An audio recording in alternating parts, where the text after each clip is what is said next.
All right, guys, I'm here with our UFC 323. I think it is 323 picks. And as you can see here, we did pretty good last time. We're actually up by a lot now, and we're destroying the S&P 500 in terms of our profit growth. I haven't been uploading recently, mainly because UFC hasn't been having any events, but also I've just been busy, or rather, the Shy Guy MMA team has been busy. Right, UFC 323 picks. So I gotta explain the rules again. Um, a pick is what you should put money on, and a prediction is what I just think is going to happen. And like I've said before, I've made a significant amount of money doing this, and we're not emotional in our picks most of the time. Maximize our profits, whatever. We'll start off with Myron Santos versus Muhammad Naimov. I'm gonna pick Myron Santos money line, and here's why. Muhammad Naimov is okay. He is good. He does have the ability to smudge someone, but Myron Santos does have the ability to also do damage. And the way that the scoring criteria is these days, I think it favors Myron Santos. And Myron Santos isn't even a bad fighter, even like a bad grappler to begin with. And he's built up a pretty good resume. Sure, there are some very performances within there, but Muhammad Naimov has 3 losses, and he's not super elite. Let's just hope that Myron Santos can actually make featherweight, right? But the thing is, Muhammad Naimov, he does have somewhat of power, but it's not like his thing. And I don't think he's gonna chin Myron Santos, who's a young guy that doesn't have a super vulnerable chin like you would think. So I'm gonna go with Myron Santos money line just because of the fact that he could finish him. I'm just gonna say that Myron Santos wins by decision. That's my prediction. And next we have Mansour Abdul versus Antonio Tricoli. Now, normally I would say this isn't good because there's not enough value in the money line, but I don't think Mansour Abdul will ever lose to someone like Antonio Tricoli. Tricoli has no big power. He's a little old. He's chinny. He ain't got shit for Mansour unless Mansour slips on a fucking banana peel and sprains his ankle or something. It's not happening. He's not gonna lose. So I'm just gonna go with Mansour Abdul Malik. He's probably gonna win round 1 or 2 or something like that, or he might even take it to a decision if he's really that bad. He's not super tested, so I'm just gonna say money line. I'm gonna predict that he takes it by KO in round 2, though. And next we have Iwo Baranovsky versus Ibo Aslan. If there was ever a fight that you shouldn't put money on, it's this one. Just because Iwo Baranovsky is literally a guy who got a nasty finish on the Contender Series, and Ibo Aslan has big power, and that's really all he has to his game. And he's lost 2 of his fights, and he's super gun shy in his last one. So I'm just gonna say Iwo Baranovsky. I'm just gonna say no pick for this. However, I'm gonna predict that Iwo Baranovsky takes it by fucking knockout. I don't think Ibo Aslan's that good, but it might be an exciting fight. We'll never know. Let's see. Next, Jalen Turner versus Edson Barbosa. This is pretty funny how they're doing this to Jalen Turner or to Edson Barbosa. Now I can see a world where Edson Barbosa does make it a scrap and really makes it tough on Jalen Turner, especially because Jalen Turner does have a history of, I guess, I wouldn't say he's super chinny, but he does have the history of being vulnerable, if that makes any sense. And Edson Barbosa does have the ability to really dish out power, but he lost to Jakar Close. Jalen Turner would fucking destroy that guy. Plus, Jalen Turner is a very young guy, retired at 29. It's kind of crazy. Came back at 30, and he's not even that inactive. Shavkat hasn't fought since Jalen Turner retired. Movsar hasn't fought, I think, since, Jalen Turner, obviously huge power. The record, don't even look at the record because it's just not really representative of who he is. He's a great grappler. He's a great striker. He's got incredible power. So I'm just going to say Jalen Turner. Well, Edson Barbosa is not super easy to KO. Unless you're Justin Gaethje, who just bombs people. And Jalen Turner is not the type to completely just bomb someone in the face with a winging right hook. So I'm just gonna say Jalen Turner money line because I feel like it will go to I'm gonna predict that it goes to KO in the first round. But Jalen Turner might not be able to do that. Plus, he's had a history of like, I guess like letting people go, especially when they're able to, like they're like one shot away from getting finished. Like especially that Moicano fight really pissed me off. Yeah, Jalen Turner might just do that. So I'm just gonna say Jalen Turner money line because I think he'll win anyways. Over Edson Barbosa. Edson Barbosa, I think he needs to retire. And this fight, man, this is a funny fight because I looked at the spread on this. I don't even know why the odds are even. We're talking about Marvin Vettori here, who's looking worse at every performance than Bruno Ferreira, likewise. But on the other side, he's looking better in every performance. Bruno Ferreira, I guess the one thing you could say about him is he is, I guess he's like a little bit lower fight IQ. No, he's not, because Marvin Vettori is a fucking idiot. So Bruno Ferreira has a slightly low fight IQ, doing too much spinning shit, and then he did lose to what's his name? Abus Magomedov, and that loss has aged very poorly. But it was like a fluky triangle, I'm not gonna lie. Bruno Ferreira has beat good fighters in what's his name? Gregory Rodriguez? That's an insane win if you think about it. So yeah, Marvin Vettori, I don't think there's much he can do. He has not very good power. He has a crazy chin, however. But it's not been looking great recently. And that's not something that's good against Bruno Ferreira. I don't think Bruno Ferreira is going to knock out Marvin Vettori, however. I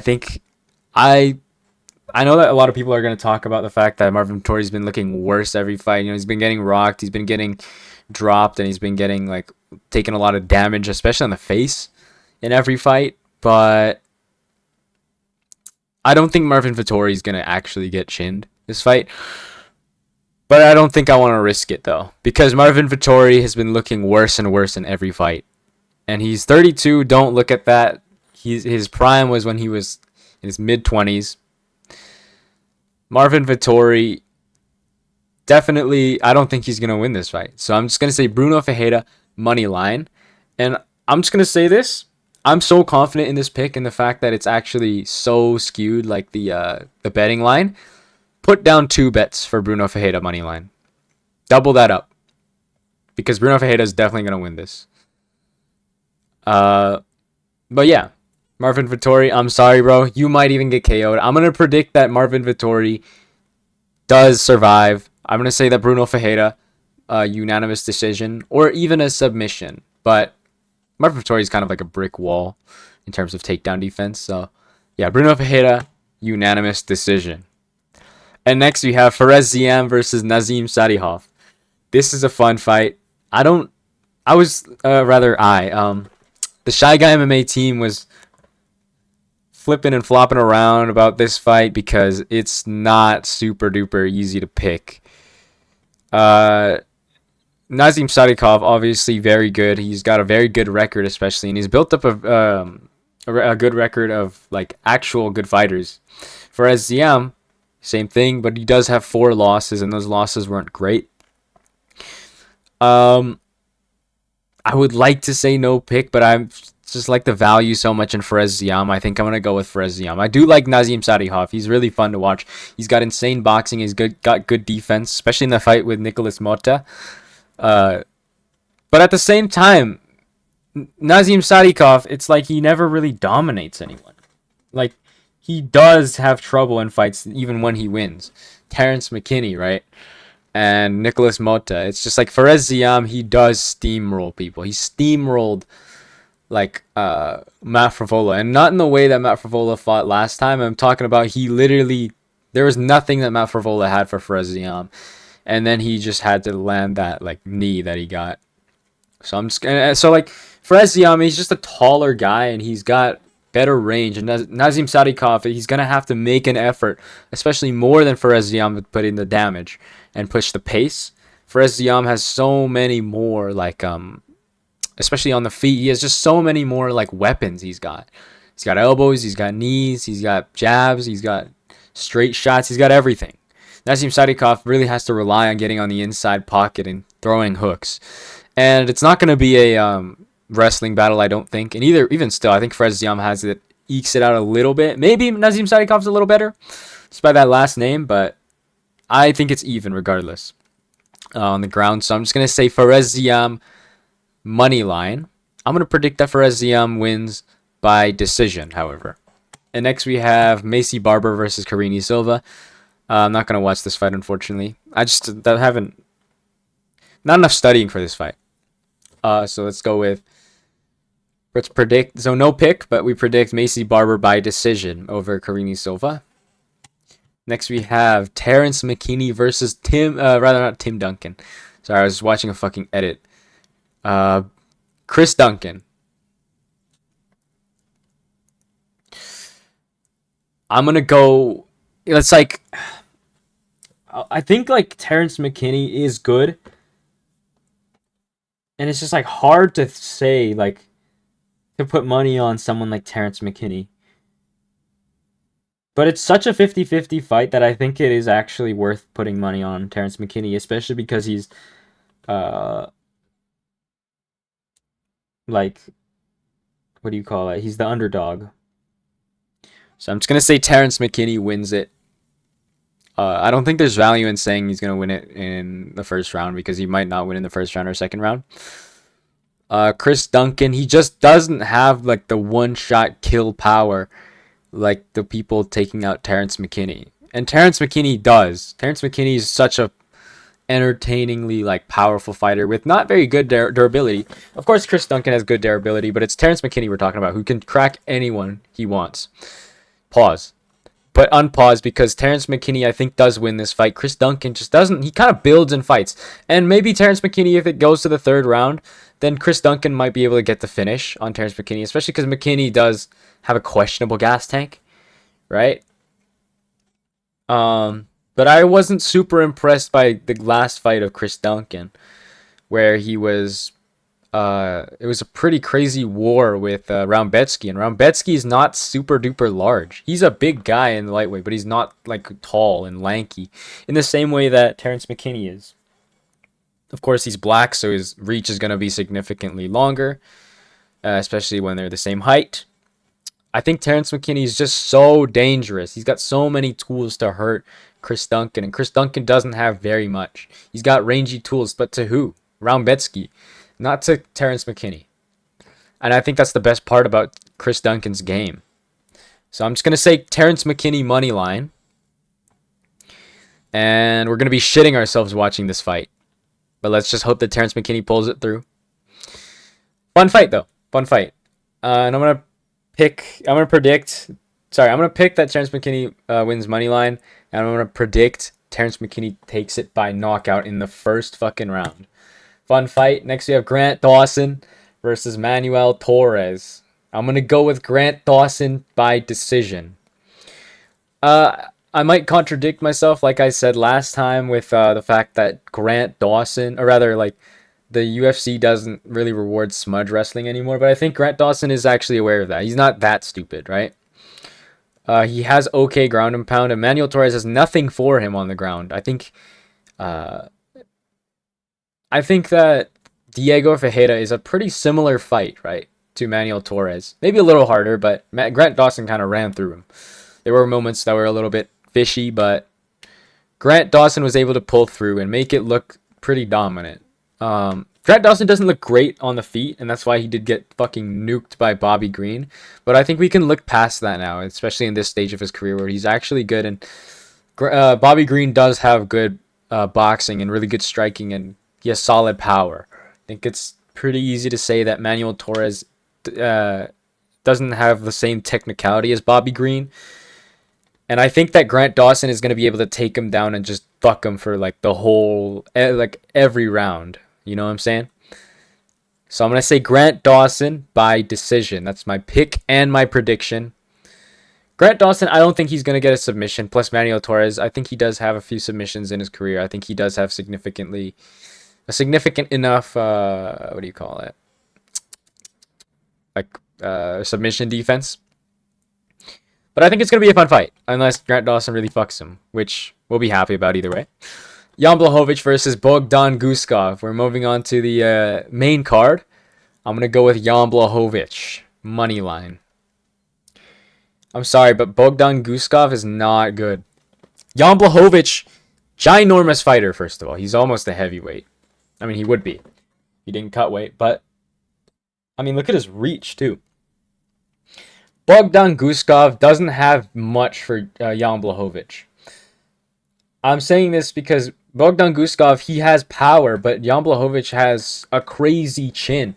And I could see a world where he does lose, especially because of his age. But I think that Jan Blachowicz is the type of fighter that does actually age very well. And he took nukes from, what's his name? What's that fucking guy's name? Alex Pereira, obviously.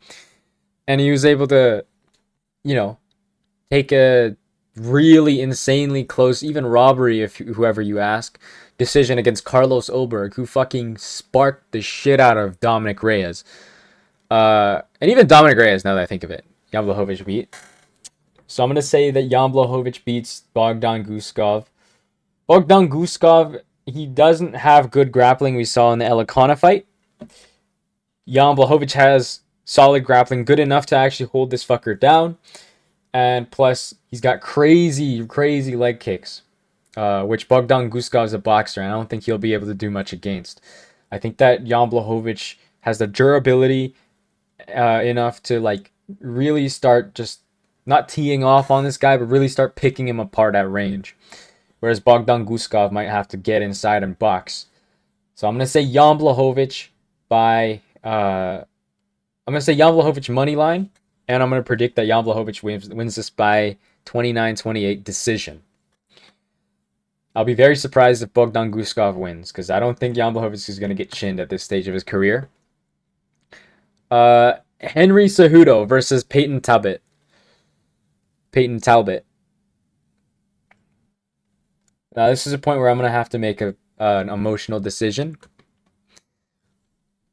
Peyton Talbot is going to beat Henry Cejudo. I love Peyton Talbot. I don't give a fuck what anyone says. I love Peyton Talbot. Henry Cejudo is not winning this fight, man. I'll say this. Henry Cejudo doesn't use grappling as much as people really make it out to be, and plus the fact that Peyton Talbot has good enough takedown defense, or rather scrambling at this point of his career. As soon as Henry Cejudo does take him down, sure, that might happen, but Peyton Talbot's going to get back up, and Henry Cejudo's never going to do that shit again. It's kind of a weird thing. He hasn't been using his grappling in a long time, and Peyton Talbot is probably also prepared for it.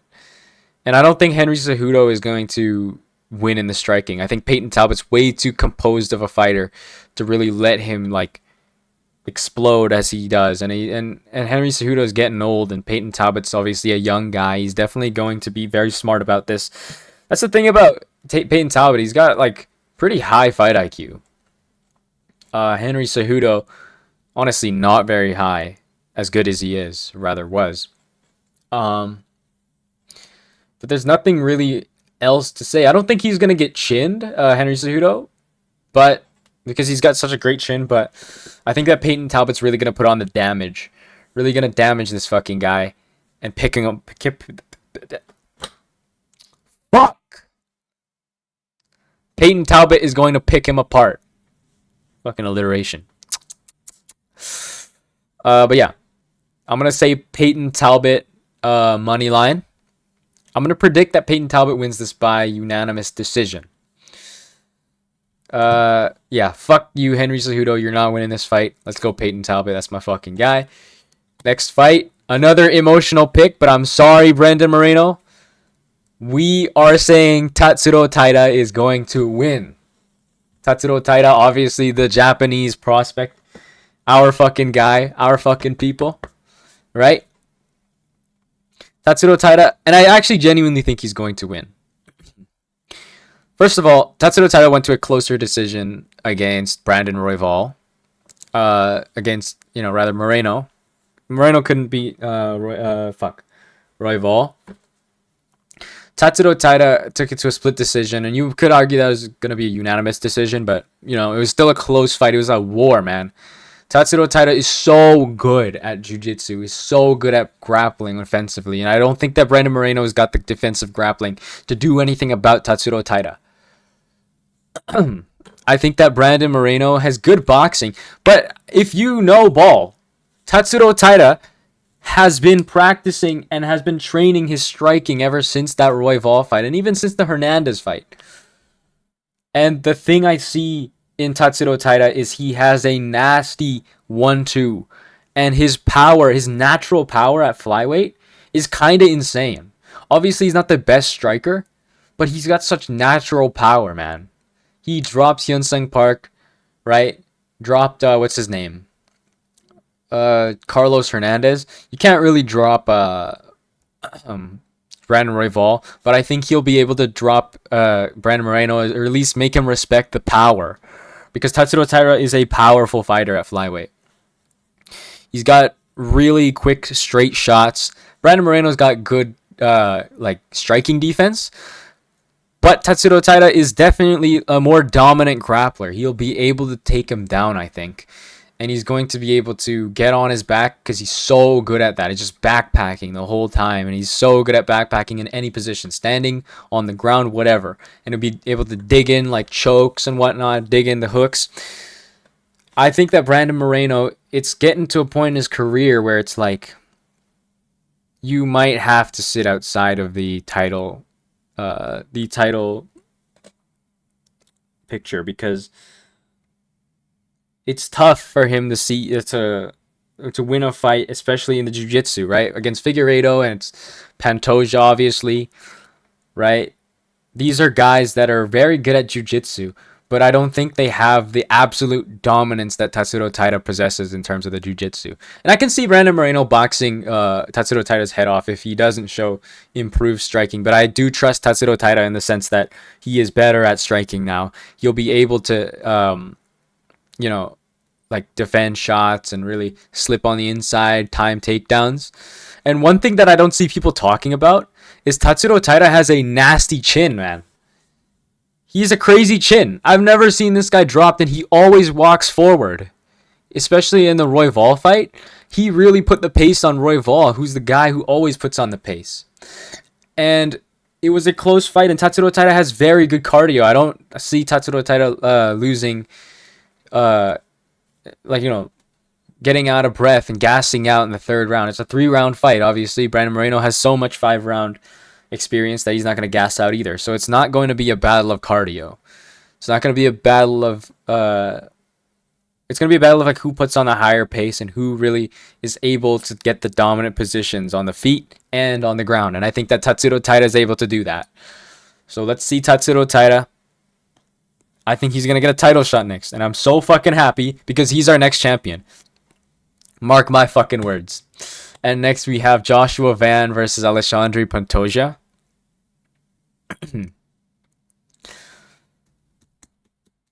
Yeah, all right. I like Joshua Van. I actually love Joshua Van. I was a fan of him since it was the Johnson fight because I thought he was a fun fighter, and he literally got chinned that fight. It's pretty funny, but Johnson's a really big flyweight, and he's got good power in the flyweight division, so I can't really blame him for that. But yeah, Joshua Van's been looking good recently, but I am going to pick. Sorry, I forgot to predict for the last fight. Tatsuro Taira, I'm going to pick that Tatsuro Taira wins money line. I'm going to pick Tatsuro Taira money line. I'm going to predict Tatsuro Taira wins by decision. And next we have Alexandre Pantoja, which I'm going to pick Alexandre Pantoja money line. Pantoja is just too good, man. He's got a crazy chin. He's not going to gas out against Joshua Van, and neither will Joshua Van gas out, I don't think. But Pantoja's got a longer reach. He's got the blitzing inside style that Joshua Van isn't great against. He's gotten taken down by significantly worse fighters. Edgar Shirez and Ray Saruya, unfortunately. And obviously he pops back up, but you just can't do that against Pantoja. He's never fought a jiu-jitsu fighter like Pantoja. And Pantoja is definitely going to threaten chokes and submissions, no matter where you are on the ground. And if he gets an opportunity to get on your neck, he will crank as fucking hard as possible. And I don't think that either guy has maybe Joshua Van has the slight cardio advantage, especially for his output level. But I think that Alexandre Pantoja is just the type of guy to dig in hooks and really get on the back where Joshua Van has never been. Obviously, I can't see a world where Joshua Van never even gets to that position, but what if he does? He won't know what to do against Alexandre Pantoja. Pantoja is just really good at this stage of his career. Even though he's 35 at flyweight, he's actually just getting better, man. He's looking better in every performance. And Joshua Van had a really close fight with Brandon Royval, which Alexandre Pantoja beat pretty easily. I don't think Royval is the caliber of fighter of Alexandre Pantoja. And neither do I think Joshua Van is. I think it's going to take a special fighter like Tatsuro fucking Taira with insane grappling, plus the ability to take the shots of Pantoja. And Joshua Van has a good chin, but that doesn't really matter because Pantoja doesn't have knockout power, like one-shot knockout power. But yeah, I don't think there's much that Joshua Van can do. I don't think that Alexandre Pantoja is going to crumble on the fence like Joshua Van does with other fighters. Pantoja is not exactly a 100% striker, and that's the thing that Joshua Van's been doing in his most recent fights. Is he's just been fighting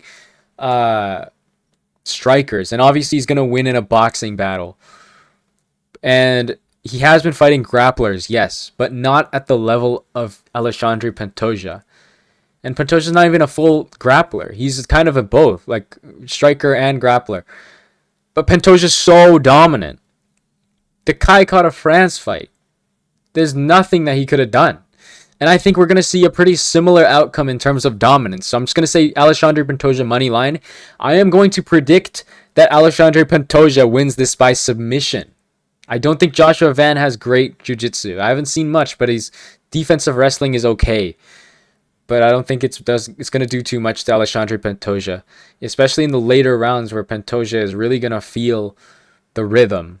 And Joshua Van is a rhythm feeler too, but only on the feet. And Pantoja, if he takes it to deep waters on the ground, I think it's wraps for Joshua Van. I love Joshua Van though, but I don't want to see him as champion. I want to see Tatsuro Taira as champion, obviously. And lastly, our main event, we have Merab versus Petr Yan. I'm sorry, but Merab's winning this. Merab already beat Petr Yan 50-45, and Merab is just a significantly better fighter. At this point of his career, I would even say he's a similar level of skill. I always said that Merab isn't a super skilled fighter, and it's kind of strange to say that, but if you think about it, before, Merab wasn't a super skilled striker, he wasn't a super special grappler, but when he was able to put together the cardio plus his pace and the grappling, that's what made him so special. But right now, he's actually a really good grappler. He's an insanely good grappler. And he's an not insane striker, but he's a very proficient striker too. It's insane how Merab is doing this at the age of 34 in bantamweight, but he's just that good. And Petr Yan is not going to have much to say about it.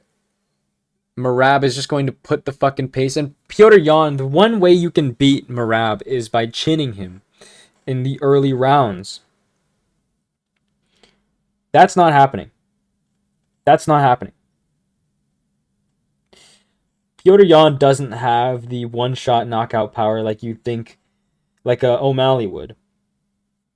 Petr Yan is definitely going to he's going to look good on the feet, but once Merab starts shooting takedowns and really start wearing on Petr Yan, that's when we'll see Merab shine. And that's going to happen in the second or third round. And by that point, I don't think Petr Yan's going to even have a round even. Just because he doesn't have any answer for Merab and his grappling and his pace and his takedowns. I think that Merab might get over 25 takedowns this fight. And I think he's going to attempt 25 takedown attempts, and I think he's going to get about 15 takedowns even. I don't think that Yan's a good grappler. He's got good takedown defense, but Merab is on a completely different level on the ground, and they are actually comparable on the feet. I'm sorry to say that, but if you add the fact that Merab has a takedown threat, which is a move on the feet, which people need to understand. That's a move on the feet. Merab's takedowns plus his overhands, there's not much Petr Yan can do. I can see a world where Petr Yan actually gets submitted. I don't think he gets chinned by Merab. That's gonna be pretty fucking disappointing. But I think Petr Yan might get submitted in this fight, and I don't think that there's a single moment. I don't think there's gonna be like a single moment where Petr Yan will be beating Merab unless he gets rocked, which I don't think Merab will get rocked. He does get rocked, but it's like he recovers so well, and then he just wears on the opponent, and he keeps going back on the gas after he takes a stumble back. So we're gonna say Merab money line. I want to think if I should just put two sets of money lines on this, but let's not go too emotional. Let's just say Merab money line, and I think he's going to win by unanimous decision. That's my prediction. So yeah, that was the UFC 323 fight card. There's only one more card to the end of the year. I was thinking of making more UFC content or just more content in general, especially once these finals are over. I'll be able to actually do shit. But yeah, I'm gonna be excited for like next year and the fucking fight cards. Holy shit! Now that I think of it, those fight cards, the main card, they're fun, but dude, the main events are so shit. But yeah, I might talk about it in a different video. We'll see. But yeah, that was UFC 322. Bye bye. Shit.